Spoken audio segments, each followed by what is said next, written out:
ഇന്ത്യയിൽ ഉണ്ടാക്കിക്കൊണ്ടിരിക്കുന്ന യുദ്ധങ്ങളും അതുപോലെ തന്നെ ഓപ്പറേഷൻ സിന്ദൂറും പാകിസ്ഥാനുമായി തുടർന്നുകൊണ്ടിരിക്കുന്ന സംഘർഷവുമെല്ലാം തന്നെ ഇപ്പോൾ ഏറെ വെട്ടിലാക്കിയിരിക്കുന്നത് കോൺഗ്രസിനെയാണ് എന്ന് പറയേണ്ടി വരും.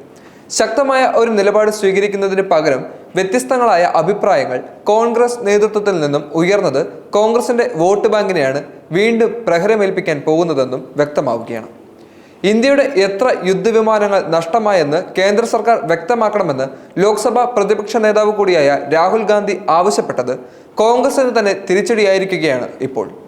കാരണം ഇന്ത്യ പാക് സംഘർഷത്തിൽ ഇന്ത്യയുടെ ഭാഗത്ത് എന്ത് ചെറിയ നഷ്ടമുണ്ടായാൽ പോലും അത് പുറത്തു വരരുത് എന്ന് ആഗ്രഹിക്കുന്നത് സൈന്യമോ ഭരണകൂടമോ മാത്രമല്ല, പൊതുസമൂഹം കൂടിയാണെന്നാണ് ഇപ്പോൾ അഭിപ്രായപ്പെട്ടുകൊണ്ടിരിക്കുന്നത്. ഇപ്പോഴുണ്ടായ സംഘർഷത്തിൽ ഇന്ത്യൻ സൈന്യം പാകിസ്ഥാനെ തരിപ്പണമാക്കിയെന്നത് ലോകം അംഗീകരിക്കുന്ന യാഥാർത്ഥ്യം കൂടി ആണ്. കറാച്ചിയിലും സൈനിക ആസ്ഥാനമായ റാവൽപിണ്ടിയിലും വരെ ഇന്ത്യൻ സൈന്യം ആക്രമണം നടത്തി എന്ന് ഒടുവിൽ പരസ്യമായി സമ്മതിച്ചത് പാക് പ്രധാനമന്ത്രി ഷെഹ്ബാസ് ഷെരീഫ് കൂടിയായിരുന്നു. 3 രാജ്യങ്ങൾ ഒഴികെ ലോകത്തെ മറ്റ് എല്ലാ രാജ്യങ്ങളും പിന്തുണച്ചതും ഇന്ത്യയെയാണ്. ഇത്രയും വലിയ സർവാധിപത്യം മുൻപൊരിക്കലും ഇന്ത്യക്ക് ലഭിച്ചിട്ടില്ല എന്നതും ഒരു യാഥാർത്ഥ്യമാണ്.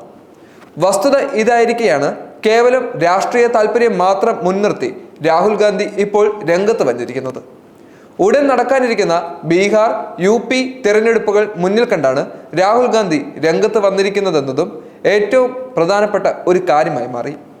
എന്നാൽ അദ്ദേഹം ഉൾപ്പെടെയുള്ള കോൺഗ്രസ് നേതാക്കളുടെ പ്രസ്താവനകൾ ബലത്തിൽ കോൺഗ്രസിനും അവരുടെ ഒപ്പമുള്ള RJD, സമാജ്വാദി പാർട്ടി തുടങ്ങിയ പാർട്ടികളെയുമാണ് ബാധിക്കാൻ പോകുന്നത് എന്നുള്ളതും പരോക്ഷമായി ഇപ്പോൾ വളരെയധികം ആളുകൾ അഭിപ്രായപ്പെടുന്നുണ്ട്.